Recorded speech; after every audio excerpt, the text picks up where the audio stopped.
श्री स्वामी समर्थ. मित्रांनो, तुमच्या सर्वांचं स्वागत आहे.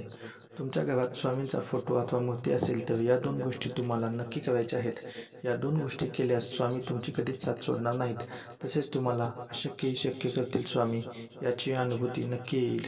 तसेच या गोष्टीमुळे तुम्हाला स्वामींच्या मूर्तीमध्ये जिवंतपणा आल्याची अनुभूती येईल. पण त्याआधी या व्हिडिओला लाईक आणि चॅनलला सबस्क्राईब करायला विसरू नका. चला तर मग जाणून घेऊयात या दोन गोष्टी कोणत्या आहेत ते. या दोन्ही गोष्टी अगदी सोप्या आहेत. सगळ्यात पहिलं म्हणजे रोज सकाळी आंघोळ झाल्यावर स्वामींच्या फोटोला अथवा मूर्तीला मुजरा करायचा आहे. तसेच घरातून कामासाठी बाहेर जाताना पण स्वामींना मुजरा करायचा आहे. तसेच मुजरा करताना स्वामींना तुमची अडचण सांगायची आहे. स्वामी तुमची अडचण नक्की दूर करतील. तसेच दुसरी गोष्ट म्हणजे तुम्हाला जर स्वामींची नित्यसेवा करणे शक्य नसेल तर किमान एक माळ श्री स्वामी समर्थ या मंत्राचा जप करायचा आहे. जप मनोभावे करायचा आहे.